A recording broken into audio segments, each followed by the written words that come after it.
In Cheyenne, I met the richest man in the West. I also met Willie Ringo and was given a railroad train. This is how it happened.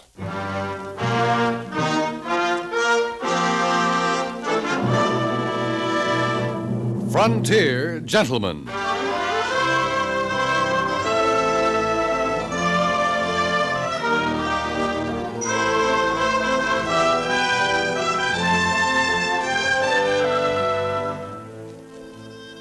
Herewith, an Englishman's account of life and death in the West. As a reporter for the London Times, he writes his colorful and unusual stories. But as a man with a gun, he lives and becomes a part of the violent years in the new territories. In just 1 minute, we will bring you this latest report from the Frontier Gentleman. I'm Irma Dutro, color stylist for O'Brien Paints. Our musical theme hardly needs introduction. Just as the many instruments blend into this symphony, so O'Brien blends many pigments into the newest fashion-right colors for your home, giving more color per color. We have selected O'Brien's exciting new colors of the year after consulting many leading decorators and home furnishings experts of the country. And because all these colors are decorator approved, you are assured of rich, authentic new colors for your own home. Your nearest O'Brien paint dealer, listed in the yellow pages of your phone book, has a free color chip folder for you. He'll help you select O'Brien paints in these exclusive new colors of the year for both inside and outside your home. Stop in and see him soon.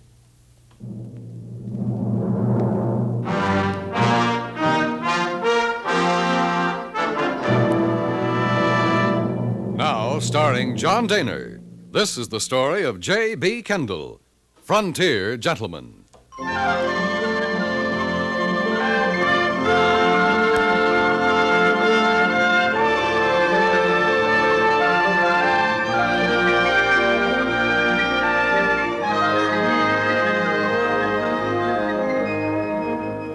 Cheyenne, Wyoming Territory. Here for the first time in months I have seen a railroad once again, and here I have had my first glimpse of the capital of a vast cattle ranching area. The town itself is a sprawling maze of streets, thriving business establishments. One feels a vitality which springs in no small part from the presence of that slender but tough link between East and West, the railroad. 2 days after my arrival, I met a gentleman by the name of Kerry Chase. He was editor and owner of the Daily Press, and insisted that I join him for lunch at the Cheyenne Club. There's probably more Englishmen at the Cheyenne Club than you'll find in the rest of the country. Oh, really? Sure. I tell you, Kendall, this cattle business is the biggest thing that's hit the West. Bigger than all your mining. Lots of English money in it, too. And your countrymen are over here to protect their investments. Well, to tell you the truth, Mr. Chase, I didn't come to Cheyenne to write about my countrymen. I'm here to write about yours. Well, you'll meet all kinds at the club. If you're lucky, you might get to see Buck Wharton. Guess you heard of him. No, I don't think I have. Just about the richest man in the West. They say he's worth $10 million, and that's just from cattle. Yeah, he'd make a fine story for you. Of course, it depends on whether he likes you or not. Got to get him in the right mood. Real important man in these parts, I tell you.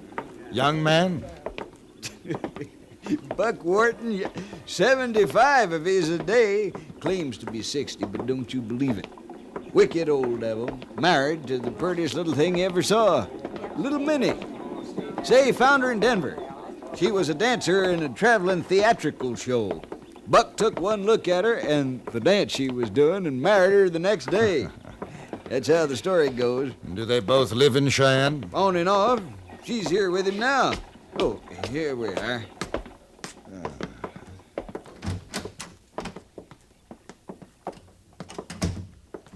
Afternoon, Mr. Chase. Afternoon, Jasper. Buck Wharton here. Yes, sir. He's in the bar. Fine. This is Mr. Kendall. He's going to have lunch with me. Yes, sir. That's fine. I'll get you a table, sir. Why don't we go in the bar, Kendall? Make any kind of a drink you want, even a cocktail. Though I wouldn't advise it if you drink with old Buck. He's a red-eye man himself. No, that's a little too early for me. But I'd like to meet Mr. Wharton, if he's in the mood. Sure. Don't mind the way he talks. Sometimes he gets a little... Well, you'll see. So I said, listen to me, you jerk-down little organ pudding foot. I can buy you and your whole shirt-tail outfit, and it wouldn't mean no more to me than spit. Why, man, I own Texas. I own Texas. That's what I said, boys. Buy 'em out or stomp 'em out. That's the way I made my money. Now, you boys take my advice. If they won't sell to you, just stomp on 'em. Just stomp on 'em. Yes, sir. Hello, boys. Buck. I'd like you to meet J.B. Kendall, correspondent for the London Times. Gentlemen, I'm Buck Wharton, mister, and there's two things I hate. Sodbusters and sheep punchers. And if you're either one of them, get out of my sight. He writes for the London Times, Buck. Who asked you, Chase? You got more lip than a muley cow. Ain't nothing I hate worse than a leaky mouth. Sit down, mister. I reckon you want to ask me how come I'm the richest son of a gun in the West. All right, boys. This is a private party. Roll your wheels. Go on, get it. Sit down. Sit down. You too, Chase. Sit down. What you boys drinking? Whiskey. nothing for me, thank you. Listen to me, boy. I ain't never yet trusted a man who don't drink. There's something all fired wrong. Man who don't drink drags a long loop. Jasper! Yes, sir. 3 whiskeys! Yes, sir. Kendall, your name, huh? Right. Well, I don't mind doing business with you English fellas. Takes you a long time to talk turkey, though. Now, you take them range pirates was just sitting here. They ain't cattlemen. I can buy and sell them 100 times. Cattlemen. Have you been in the cattle business all your life, Mr. Wharton? Have I been in the... Listen to me, boy. I was one of the first ever to drive a herd up in the border into Dodge. Gosh, I wasn't nothing but a saddle stiff in them days, but after a while I got tired of working for somebody else.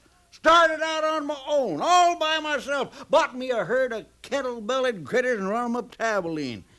Made enough from them to buy me a bigger herd. I was a made man, yes, sir. Here are your whiskeys, Mr. Buckson. Leave the bottle. You got your varmint. Yes, sir. Anything else, gentlemen? Vamoose, boy, vamoose. Yes, sir. You listen to what I tell you, Kendall. I got me 100,000 head down Texas way. Anybody wants to buy from me, they want to buy from me, they come down and drive 'em up to Cheyenne theirself. That way I sell 'em before the fat comes off 'em. You see there? Before the fat comes off. It makes sense. What? Sure it makes it. Sure, you ain't drinking. No, thank you very much. Never before lunch. Look here. It ain't every man who gets to drink with Buck Wharton. I can't tell you how honored I am.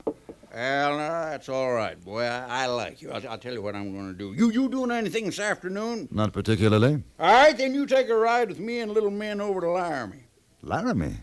But that's 50 miles from here, isn't it? Well, sure. A couple hours is all.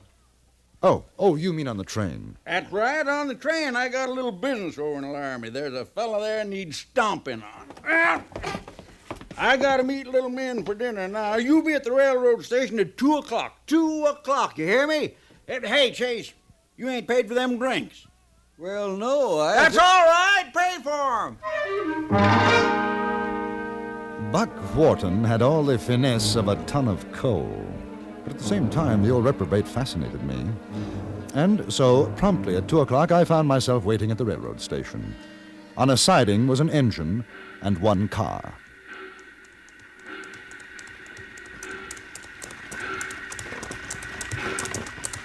You be waiting here at 7. 7, you hear me, boy? Hey, Kendall! Kendall, this here's the little men. Men, say hello to Kendall. Mr. Kendall, Mrs. hello. Wharton? Buck told me he was coming with us. I think it's just fine. Have you ever rode an engine before, Kendall? No? Well, you're going to today. Well, I've always wanted to. Boy, when you're with Buck Wharton, you do what you've always wanted to do. That's because I could buy and sell any jughead in this whole territory. Buck owns part of the railroad, don't you, honey? Yeah, and before I'm through, I'm going to own all of it. Me and you ride in the car. I don't want you getting no cinders and dust on that there new dress. Set me back $300, that dress did, Kendall. $300. Ah, it's beautiful. I'm Beautiful. glad you like it. Yes, y'all fired up, Hank? Yes, sir, Mr. Warden. You go ahead back in the car now, honey. We can see you and Laramie. All right, honey. Now you drive careful now. You own this train, Mr. Wharton? Well, of course I own it, but I'm a rich man. A rich man. Kendall, you call me Buck. You got a handle? Yes, J.B. Well, then let's get on this iron horse, J.B.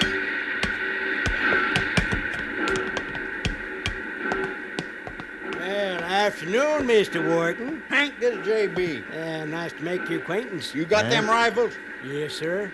Yeah, gol darn buffalo, J.B. The cussed things stray all over the tracks. Heard of them knock the engine off the rails one time. You remember that, Hank? I sure do, Mr. Wharton. Well, let's get started, boy. Hey, J.B., you want to blow the whistle? Oh, I'd be delighted to. All right, rope overhead there. I'll take the throttle. You fire, Hank. Yeah. Hey, did you telegraph through to Laramie to make sure there ain't no other train in my way and coming at us? I sure did, Mr. Wharton. All right. Blow like thunder, boy. Ladder, river, ladder, back!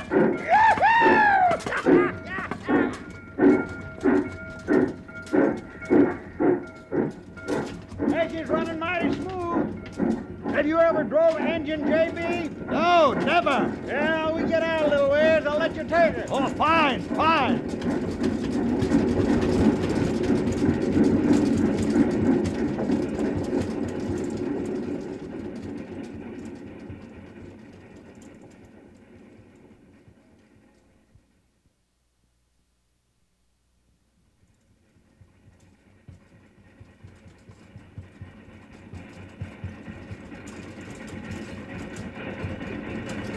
That's Dale Creek Bridge up ahead there. Oh? Now I better slow her down. Quite a bridge. Well, it's the highest in the world. Hey, Mr. Warden, the brakes! The brakes! What? It's the brakes. Something on the track! Something on the track. There's a boulder.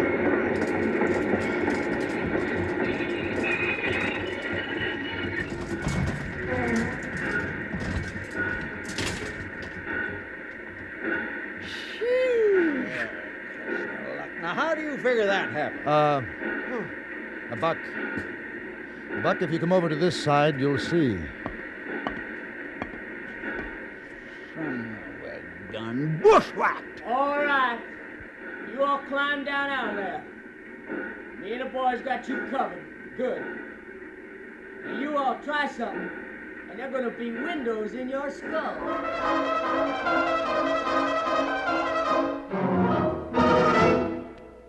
In a moment, we return to Frontier Gentlemen. In fiction, one of the things we enjoy most is the building up of suspense as to the outcome. Every Sunday, CBS Radio brings you a story in which this uncertainty accumulates until the final smashing climax of suspense. Let this reminder serve as an invitation to listen later today as suspense comes to you over most of these CBS radio stations. After that, you'll need no reminder that every Sunday, CBS Radio brings you another thrilling tale well calculated to keep you in suspense. And now, we return you to Antony Ellis' production of Frontier Gentlemen.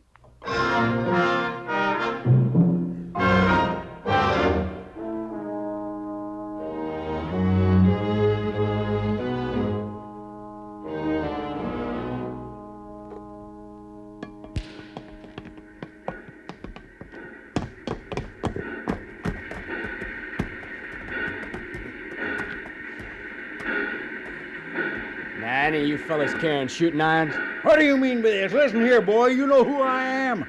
No, I don't know who you are, old-timer. Who are you? I'm Buck Wharton. That's who I am. Well, I declare. They say you got more money than a yellow dog got fleas. I'm proud to meet up with you, Mr. Wharton. Now, you know who I am? You're a churn-dash calf who ain't got no better sense than I'm to Willie try. Ringo. If you don't shut that flannel mouth of yours, I'm gonna cut out your tongue. Well, who are you? Hank Marble. And you? J.B. Kendall. I see. What y'all carrying in a railroad car? Nothing. We're on our way to Laramie. Pharaoh, Yeah, Willie. you take 2 of the boys. See what's in that railroad car. Sure, Willie. Now, Mr. Wharton, just how much money is you carrying? Listen to me, boy. If you think I'm going to give you any of my money, you're a thinker's puner than I figure. Don't you get me on the prod now, you old duffer. Old Duffer. Old Duffer, why, you goslin' chin-young squirt. You ought to be playing with a string of spools. Just a sawed-off bucket, doggy, that's all you are. Or leave him lay, mister. Get your hands off of me! Buck! Honey! Mrs. Wharton, he's all right. Oh, no, he ain't. What did you do to him? I put a knot in his head. Wow.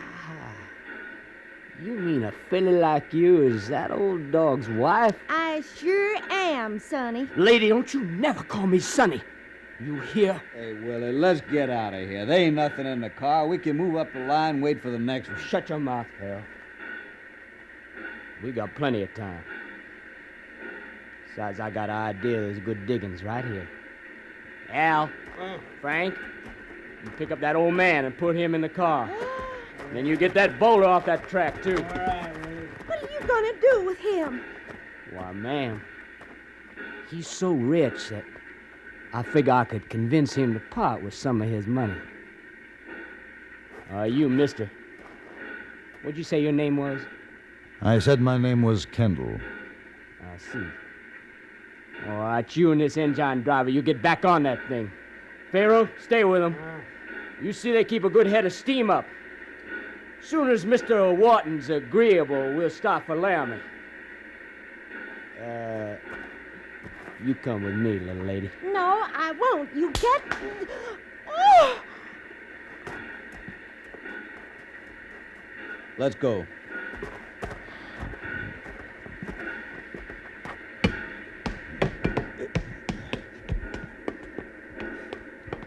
All right. Stand over there, both of you. This thing got enough steam, like Willie says? For a while. You want to stay alive, you see it keeps that way. Where are the rifles Buck was talking about when we left Cheyenne? Up there? Yeah, I've seen them. See up there on the rack? Loaded? Yeah. When do you have to throw on more wood? A few minutes? We'll wait.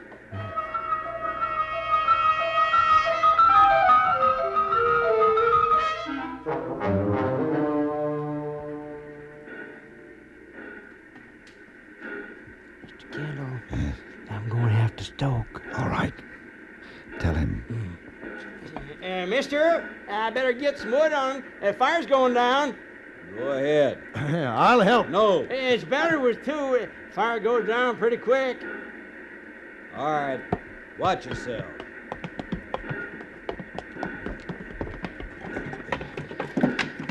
While I'm loading the firebox, you put it in reverse. Then open up the throttle. We'll get them off balance. Back up all the way to Cheyenne? Yes!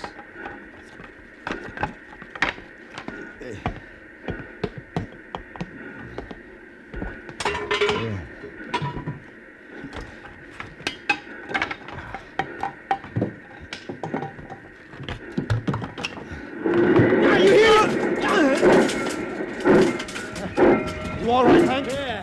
Hey, what we gonna do with this here fella? You just watch him. If he comes to, hit him again. All right. You take his gun. I'll use one of the rifles. Hey, listen, I can't see so good going backwards like this. Don't worry about it. We could back right in another train. There's one bound this way out of Cheyenne in a while. We'll meet it. Listen. Is there any way for me to go back to the carriage? Well, you can crawl over the tender. You better not, though. I can try.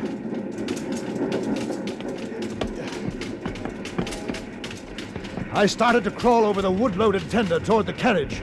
The little train jumping, rocking over the uneven rails. Hey, it was a sudden lurch that saved me. The bullet struck a log beside my arm. I felt a splinter tear my cheek, and I fired back. I hit one of them, Saw him fall off the carriage platform. Then Willie Ringo darted back inside. I made a jump for the platform. And there were two of them inside now. I stood to the side of the open door and waited. There. Hey, Kendall! Kendall! What is it? You stop the train, I'll make a deal with you. You throw out your guns. How do I know you won't come in and shoot? You don't.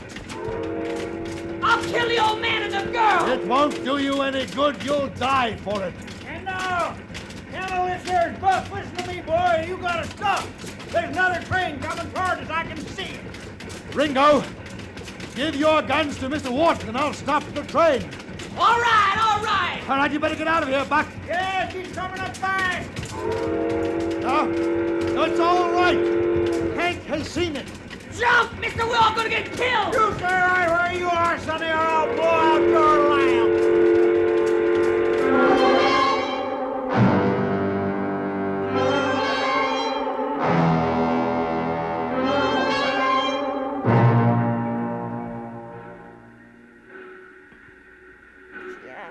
I want to tell you, J.B., I want to tell you, boy, I want to tell you, me and little Min here, we owe you a lot. We sure are grateful, Mr. Kendall. Why, you saved our lives. You sure did. Money just can't buy what you done for us, J.B. Money can't buy what you done for us, so I ain't gonna insult you by offering any. But I want to tell you, I stand here, boy, and I tell you, if there's ever anything, and when I say that, I mean anything at all, if there is, you say the word, boy, you hear me? You say the word. He means that, Mr. Kendall. Anything. I'm a rich man, J.B. A rich man. I can buy and sell any living man in these parts. Now, boy, don't you be bashful. You just name it. No, you don't have to give me anything. Yeah, this train. How about this little train? She's yours, boy. She's yours. No, thanks. Ah, that company paid for her, and I'd give her to you, J.B. She is yours. But what am I going to do with the train? Sell her back to the company. I'll make them give her to me, and we can split the profit. Now that's what you call a business transaction, boy. Come on down to the club. I'll let you buy a drink on it.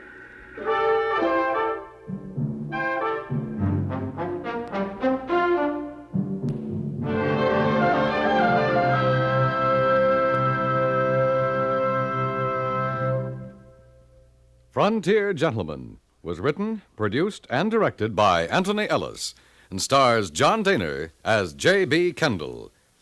Featured in the cast were Parley Bear as Buck Wharton, Jack Crucian as Hank, Eddie Firestone as Willie Ringo, Harry Bartell as Carrie Chase, and Virginia Gregg as Min Wharton.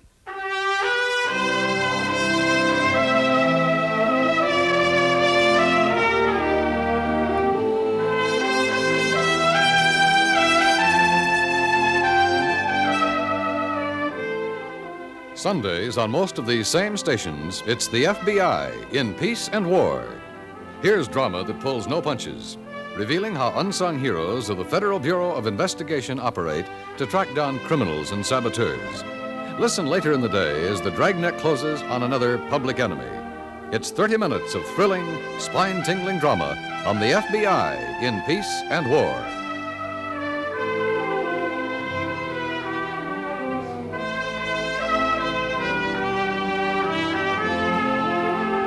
Join us again next week for another report from the Frontier Gentleman. Dan Cubberly speaking.